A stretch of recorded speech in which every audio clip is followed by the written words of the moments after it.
We are in the first book of Psalms. I remind you that each of the Psalms fit into a book, one of the 5 books.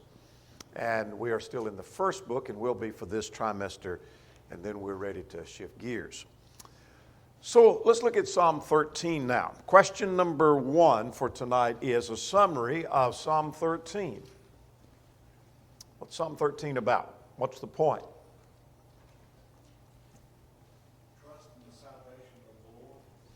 All right. Trust in the salvation of the Lord. Anybody else?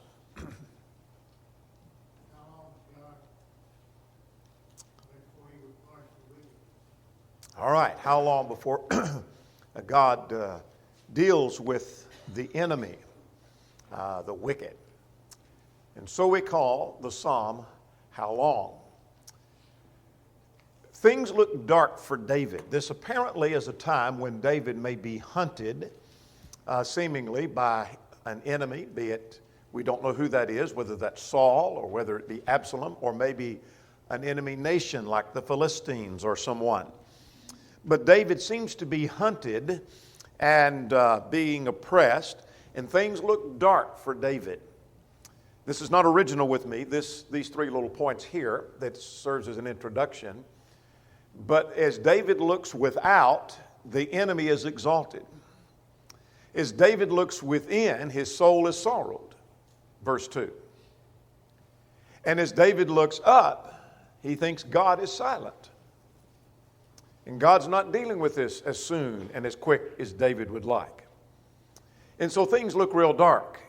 And so you think of David, and perhaps you've been in that circumstance where you look around and things are going quite well for someone that is oppressing you or someone that is an enemy or someone that's not living right. And you look within and you're full of sorrow and you look up and you wonder, why isn't God doing something? And why isn't he answering my prayer like I thought?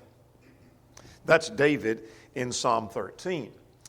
So Psalm 13, I call it simply the protest, the prayer, and the praise.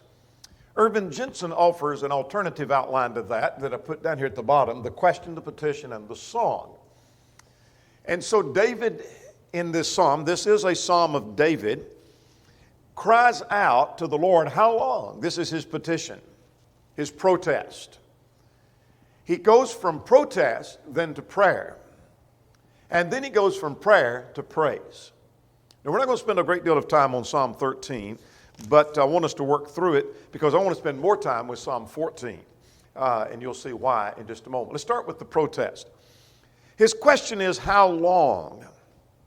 How long till what? You tell me.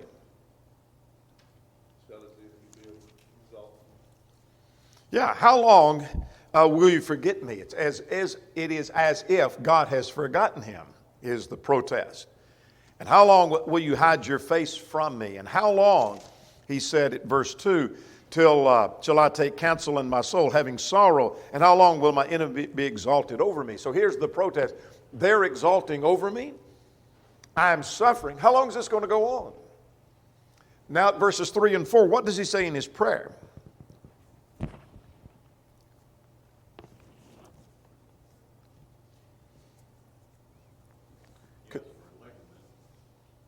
Yeah, enlighten my eyes. Consider me and hear, and enlighten my eyes, lest I sleep the sleep of death.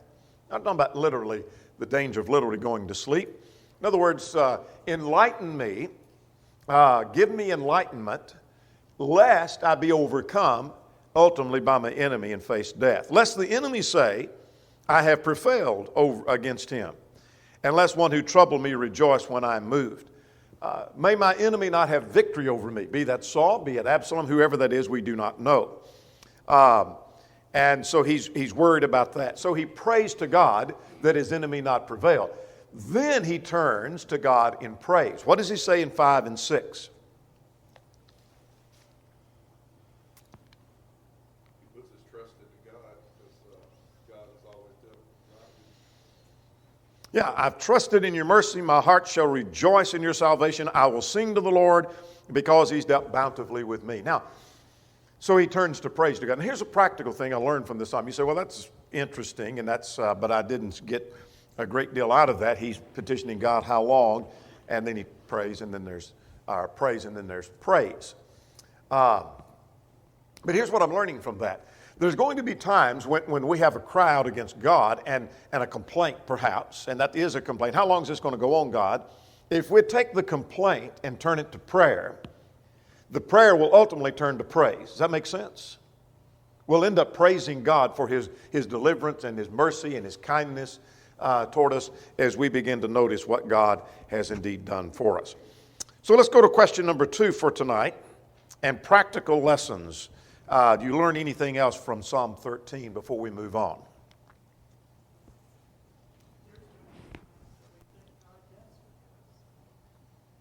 Yeah, I think maybe he hasn't heard my prayer, or maybe he has forgotten me. Maybe he's ignoring me, but that's not the case at all.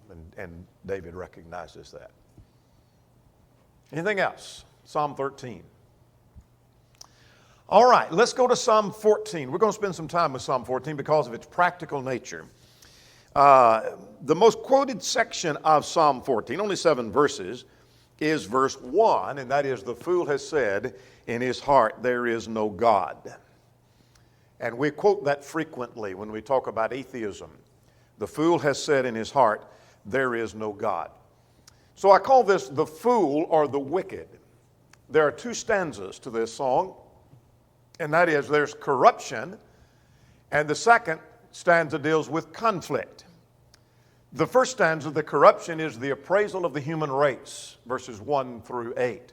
The fool has said, there is no God. Then he turns from the fool to the bulk of mankind and talks about how corrupt they are. Then in verses 4 to 7, here's a contrast and a conflict between the corrupt and the righteous.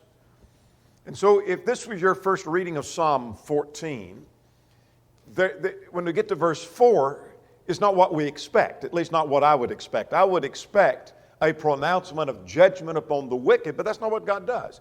He contrasts them to the righteous. So let's talk about this corruption. Some of this, hopefully you've got some notes in the margin of your text from a few months ago, a sermon on Psalm 14 and Psalm 53. So the twin psalm to this is Psalm 53.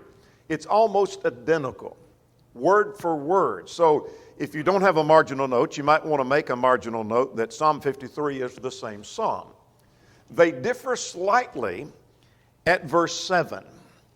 At verse 7, there's a little bit of wording different. There's more information in Psalm 53, the last verse, than there is, but only 3 or 4 words different, but it's the same message. So why the 2 psalms? Why didn't we just have one? Well, they're in different books. Some scholars suggest maybe, and this is just a conjecture, that maybe these were to be used for different occasions. So the first book of Psalms, Psalm 1 to 41, might have been used for one occasion, where the other book would be used for even another occasion. So a general principle may be sung for different occasions. I don't know about that, but they're almost identical psalms. Now, here's the corruption, the appraisal of mankind. Verse 1 says, the fool has said, there is no God. So the fool says in his heart, no God. We'll talk about the significance of that in a moment.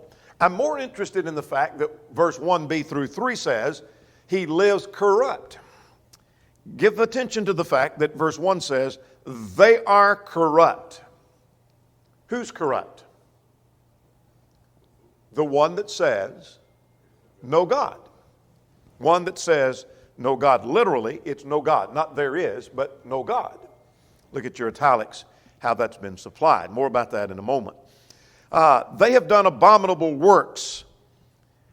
There is none that does good. So here's where he's turning now from the fool to the whole of mankind. Let's talk about this idea of corrupt. The word corrupt means spoiled, like soured milk, Lang says. Their works are abominable. They're willing to go far. It's not they do a little bit of wickedness, but they're willing to go far in what they do. Look at verse 2. He has no understanding. God looked down to see if any has understanding who seeks God. And the text says they do not seek God.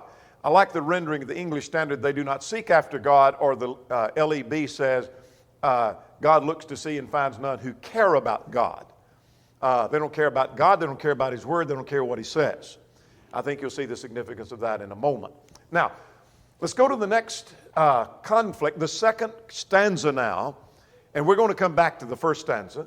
Having seen this what we saw in the first stanza, the appraisal of the human race, the fool says there's no God and he lives corrupt. Now he talks about how the corrupt versus the righteous. You would expect in this section a pronouncement of judgment, but that's not what's found here. Look at verse 4. What does he say about them? They have no knowledge. What does that mean? No wisdom, no understanding of God. They don't care about God. Verses 4 to 6 talks about what they do. They eat up God's children like bread. That is, they care little about the people of God, are devastating to the people of God. They do not call on the name of the Lord. In other words, they're not obedient to Him. And they shame the counsel of the poor. They have contempt for the counsel of the poor because it's resting and rooted in God. And so they have no use for the counsel of the poor. Here's what they experience, verse 5. They are in great fear. Psalm 53 says, where no fear was. They have fear where no fear was. They panic and they're in terror, ultimately in the end, which has to do with their judgment. So here was the contrast that we saw in verses 5 to 7. The contrast was the corrupt versus the righteous. The corrupt have no knowledge. The righteous, God's with them. Over here, they oppress the righteous. Over here, God is their refuge. They are in fear, but God delivers His people. There's a contrast between the righteous and the wicked. Let's go back to verse 1. If we don't get anything else, I want you to get this point. There is a connection between no God and living corrupt. Notice the two concepts at verse 1. The fool has said, no God. And then he says, what's the next phrase? They are corrupt. In other words, we recognize that when a person says there's no God, they don't believe in God, that leads to corrupt living, such as lying, drunkenness, stealing, fornication, homosexuality, etc. So are you surprised when you find somebody who said, you know what, I was raised as an atheist and I am an atheist, and then you find them doing those things? Why not? Why not? Because in their mind there is no God. Now keep in mind that little diagram, we'll come back to that. Now, there's much more than just a denial of the existence of God. It includes a rejection of the belief that God even matters or God even cares. That's implied in the context. I want you to notice at verse 1, the focus is not so much on what the fool says, but on how he lives. There's more given to what he does than what he says. He's corrupt. He has no knowledge. He doesn't seek God. It has to do with his actions. Notice the text says he says in his heart.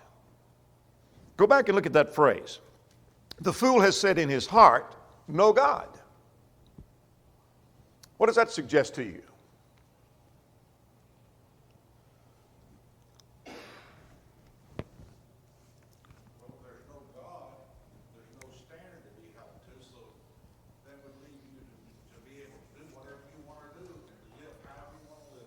Absolutely. Yeah, he's determined to have it his way, live as he wishes. He says to himself, there is no God. Pulpit observes he has contrived to convince himself of what he so much wishes. What does that mean? He actually believes what he's thinking. Yeah, he believes what he's thinking. He's convinced himself there is no God because he wants there to be no God. Now, why would he want there to be no God? Say again? So he can be the God. So he can be the God. Say again? He's a humanist, exactly. Yeah. If there is no God, he wants there to be no God because then he can make his own rules. There is no sin, there is no wrong, there is no judgment, there is nothing to fear. I'll live like I want. So he has contrived to do what he wishes. A couple of commentators help us here. Charles Simmons says, the word there is not in the original. I made that point a moment ago, and there may be, therefore may be omitted. Thus the text stands thus.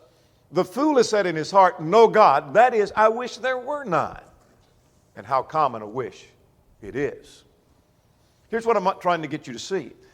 There's a connection between there is no God and corrupt living, and we pointed out that this concept of atheism leads to corrupt living, but it's also true corrupt living leads to saying there's no God. How could that be true?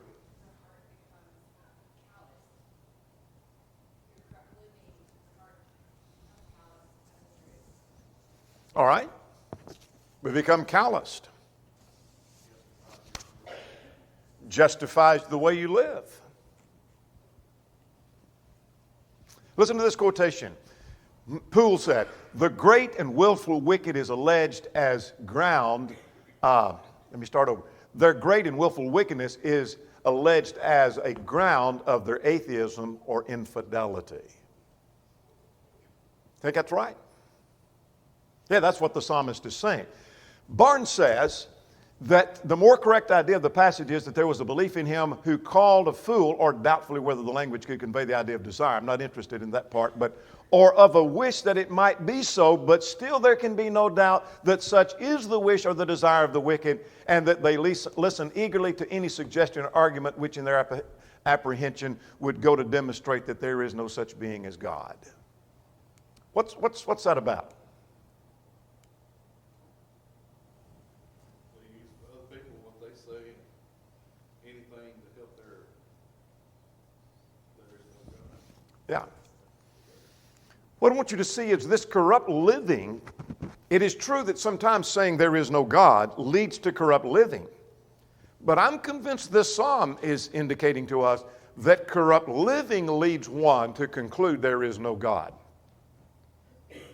Here's what I mean by that. I want you to, if you don't get anything else, get this. There may be somebody, maybe it's your children, maybe it's your grandchildren, who finally come to the point they're saying, I'm questioning whether there's a God or not. You say, how could this be? How could this be? I'll tell you how it could be. When someone's involved in a sin that's bothering them, their corrupt living leads them to what they really wish, that there was no God that had a standard telling them they're wrong. Does that make sense? So you're wondering, how could this person that always was raised, quote, in the church, and they even taught class themselves, and they made comments, and they were strong, and suddenly now they seem to be questioning whether there is a God and whether the Bible is true. How could it ever reach that point? It's because they were involved in things that made them wish that what they were doing was not wrong. And that leads them to conclude, no God. I don't want God in my life. And so they push him out of their life. Does that make sense? It took me a while to see that's what Psalm 53, Psalm 14 was talking about. I always thought it was talking about there is no God, therefore they live corruptly. And it's going in both directions, that they live corruptly, therefore they have concluded no God, no God. Make sense? All right, we're not through with Psalm 14. Let's talk about some lessons that we learned from Psalm 14. Let me just list a few here. One, if there's no God, there's no condemnation, no judgment. We make our own rules, and that's exactly what some people want. What else do you learn from Psalm 14?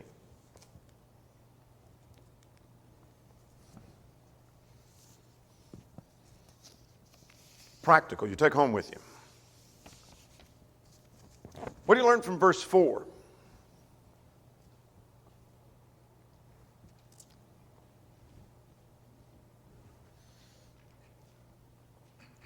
They do not call on the Lord. All right, they don't call on the Lord. One writer says, point D here on the screen, prayerlessness is practical atheism. Would you agree with that? Show me a Christian who doesn't pray much. And if they were honest, said, we know I really don't pray much at all. That's practical atheism. Because the fool that says there is no God doesn't call on the Lord.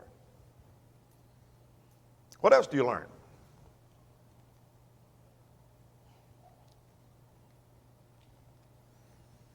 Point E here. There will be those who do not understand what guides and rules the righteous, and they're going to ridicule and hold us in contempt. Ever been ridiculed, made fun of because you said, I can't do that, I think that's wrong, and you're ridiculed? Well, that's what the psalm talks about here. It talks about that at verse 6. And here's the point I've been driving at, if you don't get any other point from Psalm, that there are many times those who question God, point G here, or they question the Bible, they're driven to that because that's what they wish or that's what they need. They need that. I need there to be no God. I feel better about myself. My conscience no longer bothers me. And so you say, what happened? That's what they wanted. I've seen that time and time and time again, and perhaps you have as well. Anything else on Psalm 14 before we go further?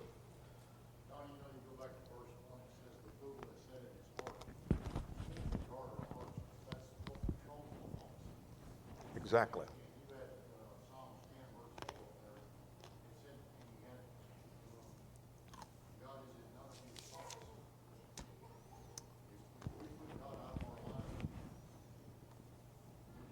We're doomed. You're exactly right.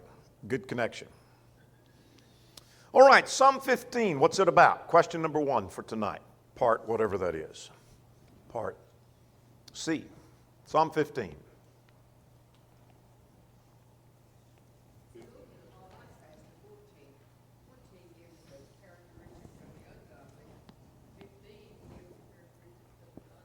Good point. It is a contrast to Psalm 14. More about that in a moment. Somebody over here. All right, the characteristic of those who will dwell with God or dwell on the holy hill. Yeah, there is a contrast to Psalm 14. Psalm 14 deals with the fool, Psalm 15 the upright. Psalm 14 the typical ungodly, Psalm 15 the typical man of God. So they are a contrast, one to the other. Leupold says perhaps this psalm is directed against hypocrisy or hypocrites, and he may be right about that. Jensen calls this the guest of God. W. Graham Scroggie calls this God's guest, same thing basically. H.C. Leupold says the marks of a true worshiper. So what was the occasion? We don't know. It may have been the moving of the ark to Zion in 2 Samuel chapter 6. Some have suggested that. But as Lang says, that's admissible, but cannot be proven, and he indeed is correct. 3 things happen in Psalm 15. Psalm 15 is 5 verses, but it's a powerful psalm. I've preached, in fact, these slides right here are from a sermon on Psalm 15, the guest of God. What makes this such a workable psalm is the layout of this psalm. There's a question, there's the answer, and then there's the conclusion. All right, let's see what the question is. What is the question? In fact, it's twofold. What's the question?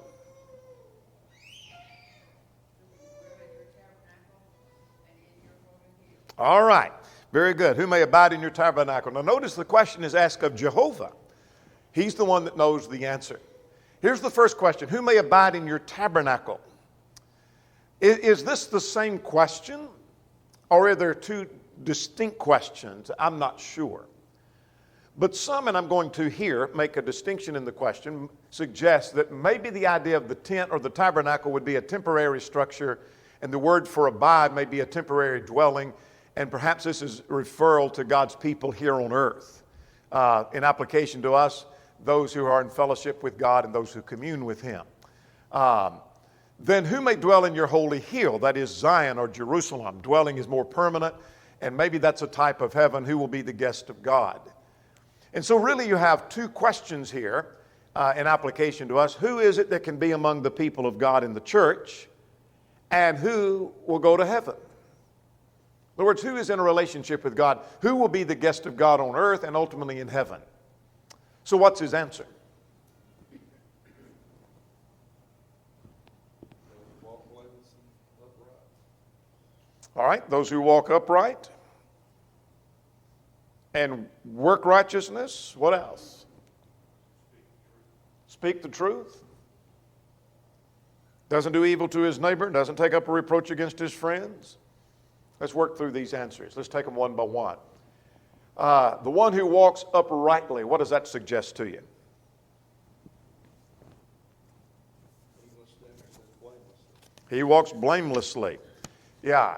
He walks uprightly or blamelessly. He lives his life in harmony with the will of God. There's no hypocrisy or guile.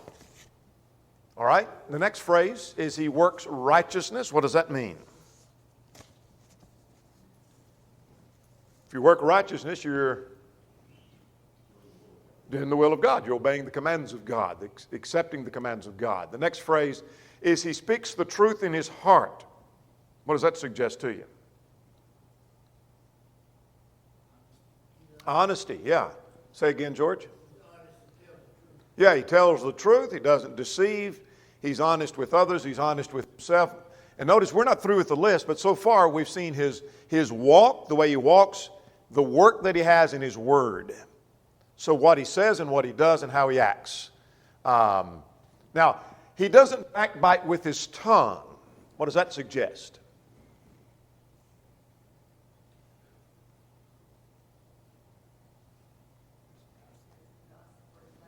Yeah, he's not guilty of gossip or slander. He doesn't wound with his tongue.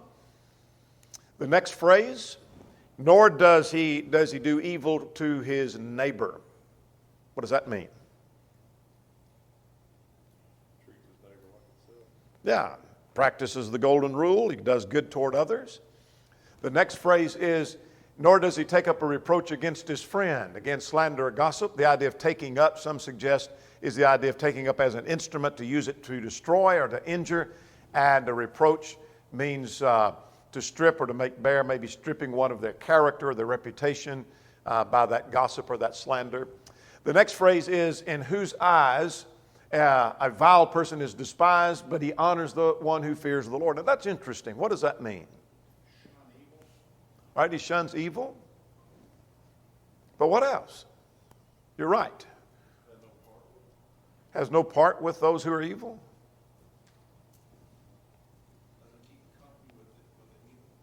All right, doesn't keep company. Have you ever known someone that you thought was a pretty good person, but they seem to not have any respect for those living right, but they do have some esteem for those that are not doing right? Have you ever seen that? They extol somebody in the world and talk about what great people they are, and then someone that's standing for the truth, maybe it's a godly Christian, maybe it's a preacher of the gospel, maybe it's an elder, maybe it's a deacon, a Bible class teacher, something they said they didn't like, and so they have no use and no regard for someone doing what's right, but they extol those who are doing wrong. Not this person. This person, the person who is vile, is despised, and those who fear God, he honors and respects them because they do fear God. Deep respect for those who fear God. Next phrase, he swears to his own hurt and he doesn't change. Verse 4, what does that mean?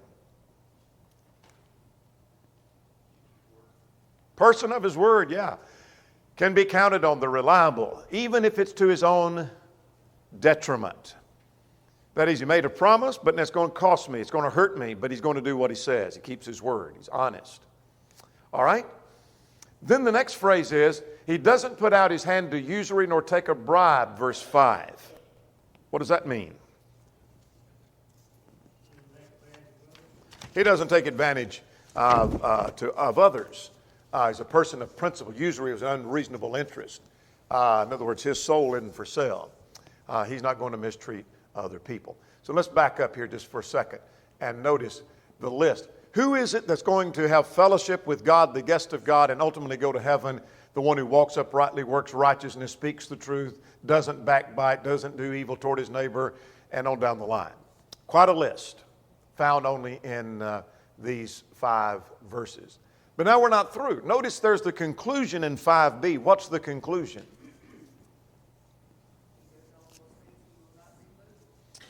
All right. He that does all these things will not be moved. What does that mean? He's well grounded. Say again. Yeah, absolutely. Strong faith.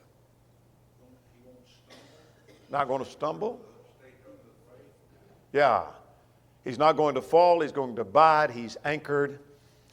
This is the person that you don't have to worry about the winds of change going to blow and they're going to take them away. They're anchored and they're going to stand firm and they're strong. And so powerful, powerful 5 verses, the guest of God. Who is it that has fellowship with God is another way of wording it. Here and in eternity, and here's the answer. And if you do that, you won't stumble. You're going to be firm. Questions or comments? Practical lessons on Psalm 15.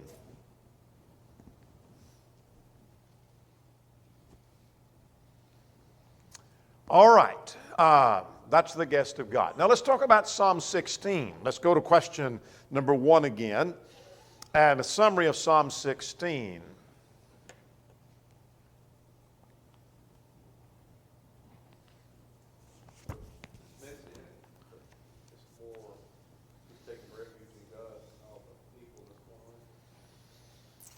All right. He does talk about evil around and the preservation of God's people, as Haley calls it here. What else before I go further? Psalm 16.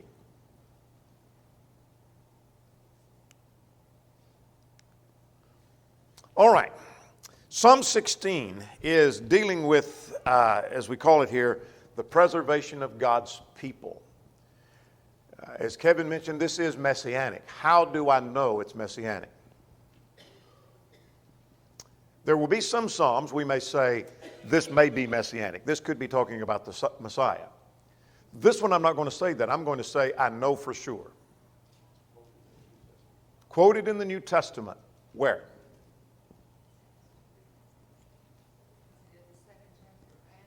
Acts chapter 2.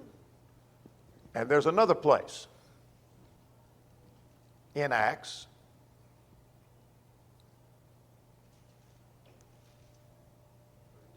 Acts 13 and verse 35. In both texts, it is applied to the Messiah. So let's get ahead of ourselves down to verse 10, and so we know what we're talking about here. You will not leave my soul in Sheol, neither will you allow your Holy One to see corruption. We'll deal with that in a minute, the details of that. Acts 2, that is quoted and applied to the resurrection of Christ. So I know that's applied to the resurrection of Christ. So I might make a marginal note for your own purpose, if you don't already have this, that this is messianic and that this applies to Christ. Now the words of Psalm 16 well describe David. They well describe David. But they are perfectly fulfilled in David's descendant, Jesus of Nazareth, the Messiah. And I know that because Acts 2 said so, and Acts 13:35 said so. Now let's start with the fact that this is called a Michtam of David. That's the title given to it in your psalm. Now, there are other psalms that are labeled as such, Psalm 56 through 60. So 56, 57, 58, 59, and 60 are all labeled as Michtams of David. What does that mean? We don't know. There is some conjecture. Some think and have suggested that this should be translated the idea of a golden poem. Well, in a sense, all of them are golden if they're from God, so that could be the case, but the real meaning, ISBE suggests, is unknown. Others have suggested it means to cover sin. And so in the case of perhaps sin or sickness, that here is the covering of sin, and that's done through the Messiah. Maybe that's the idea here in Psalm 16. Others suggest it's a cry for pity and the sayings of a pity song, and so it's crying for the preservation of God's people, as this psalm does. And so, but when we get through with all of our conjecture, we don't know. We just don't know exactly what that means. I don't. Maybe you do, but I don't. All right. So let's look at Psalm 16, the preservation of God's people. We'll talk more about the Messianic section, but let's work through the psalm quickly and get the gist of the psalm, and then we'll focus on the Messianic application of that. Let's look at it from the vantage point of the eyes of David, and then we'll come back and look at the Messiah. Here's the preservation of those who trust in God. Look at verses 1 to 3 now. You are my Lord. I've said in my soul to the Lord, you are my Lord. In other words, the word Lord means ruler. You're the one that rules. My goodness is nothing apart from you. In other words, I can be nothing without God. What else do you see down through verse 3?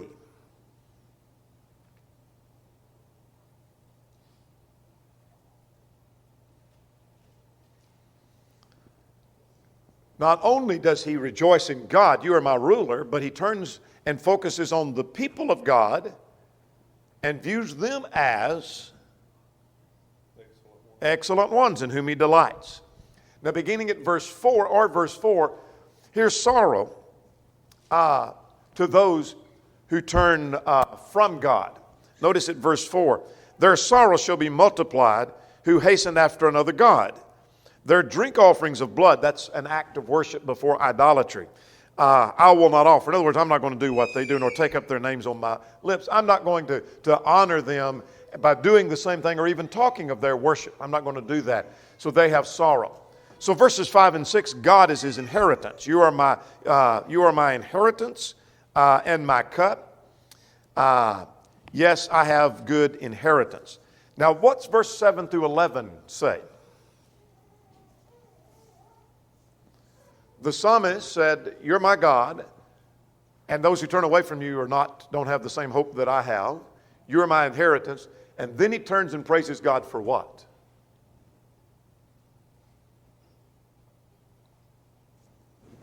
For the hope that he has. That I have set the Lord always before me, because he is at my right hand and I shall not be moved. And so here is confidence in God that God's leading me in the right direction. And therefore my heart is glad and my glory rejoices.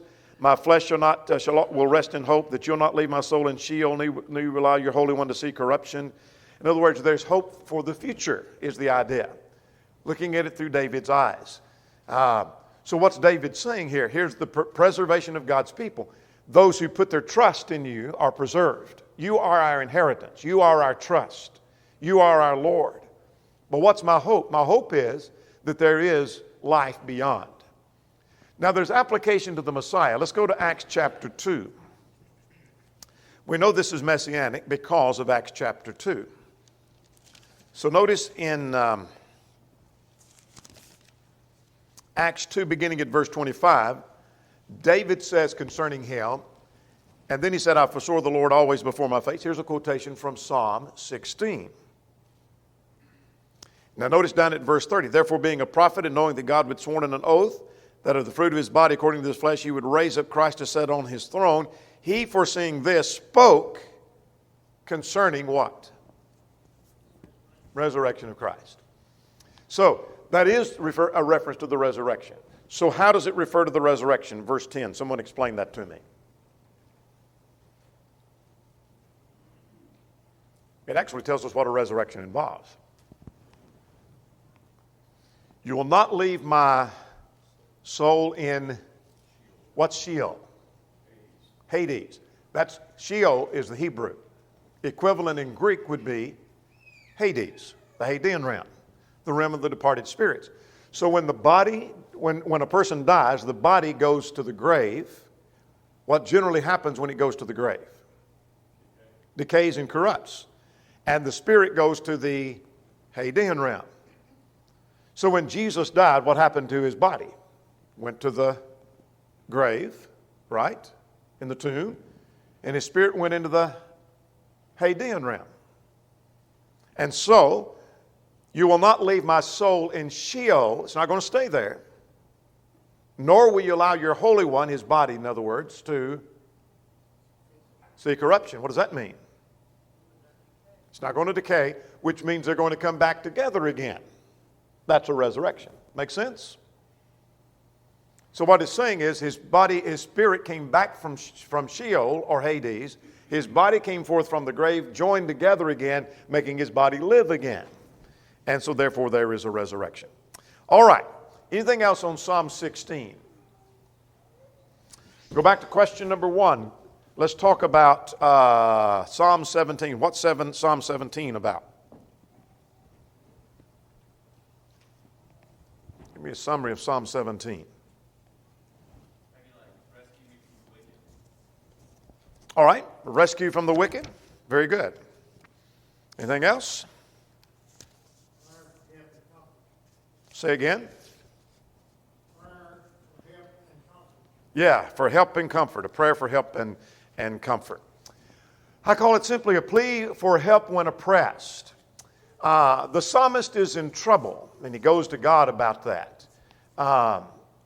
He's looking at danger that's more immediate than in the previous psalm, according to Loophole. This psalm is a prayer.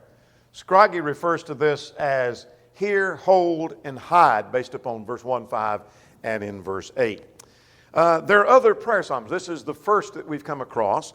There are 5 prayer psalms, this being one, Psalm 17. The others are, if you care to note them, Psalm 86, Psalm 90, 102, and 142. I'll give those again. Other prayer psalms, this is a prayer psalm. This one, Psalm 17, Psalm 86, Psalm 90, 86 and 90, 102, 142. 102 and 142. Those four plus this one make 5. All right. Now, here is an outline of this on a plea for help when oppressed. I want to quickly get this because I want to see if we can squeeze in something about Psalm 18 that we need to know. So there's the plea for God to hear, the plea for mercy, and a plea for deliverance when he's oppressed. Now, notice that the plea for hearing, that a plea for God when I've been unjustly treated.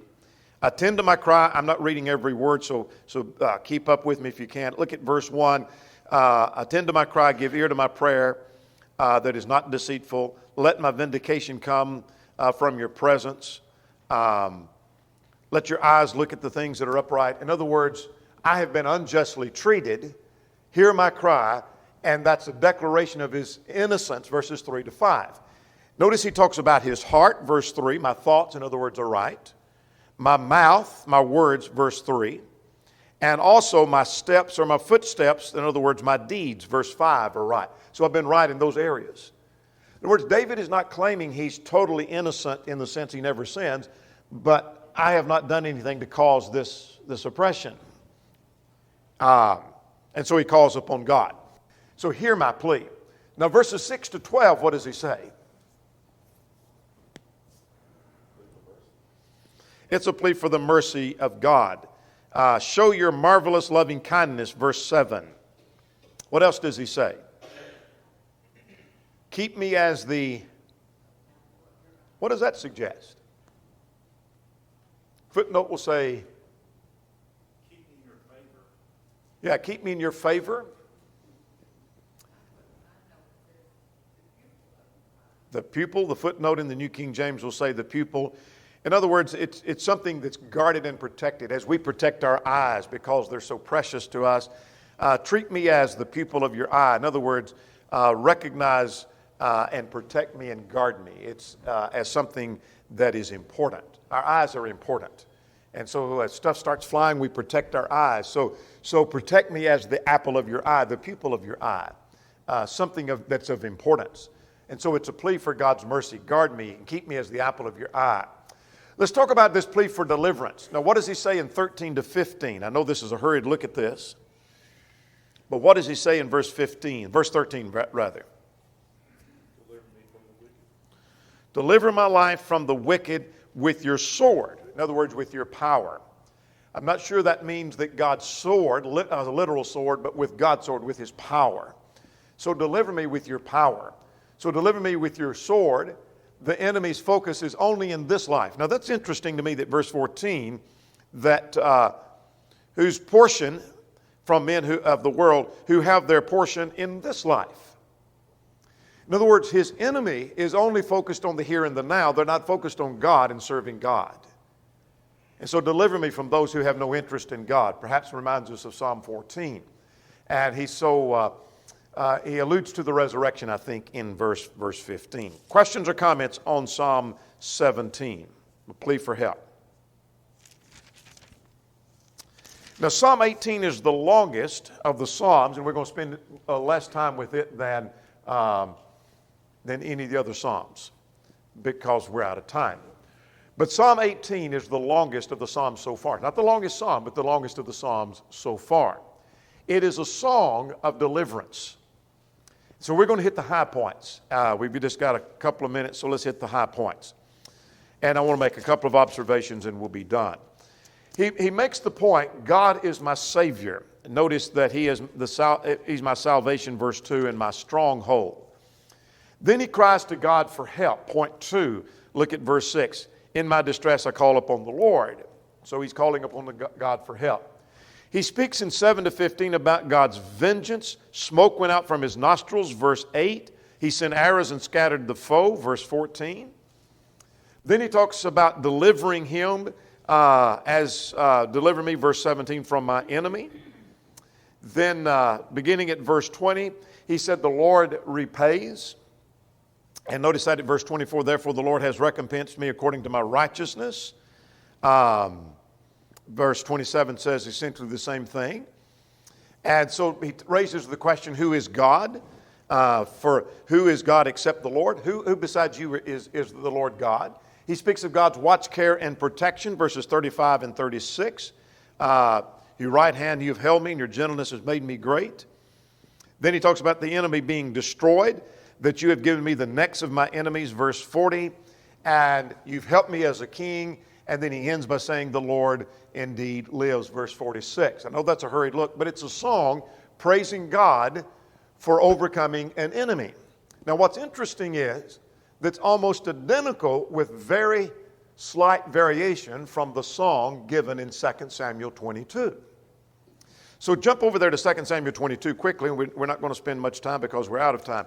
But 2 Samuel 22, this song is on the heels of a defeat of the Philistines. So this is a praise, apparently in light of that. Perhaps even includes some overcoming of Saul. But notice the same points are right here. In fact, you put them side by side. God is my Savior, God is my Savior. Point 4, delivered me, delivered me. Point 9, help me as a king, help me as a king. They're the same points. Almost the same words. So I better have a better understanding of the occasion of the song, and it's repeated in 2 Samuel and repeated here in Psalm 18. It's a song of deliverance. A defeat has occurred, and he praises God for that. Make sense? Almost the same psalm. Very slight variation is all we have. So we'll get into some interesting psalms next time. We'll look at Psalm 19 and Psalm 22.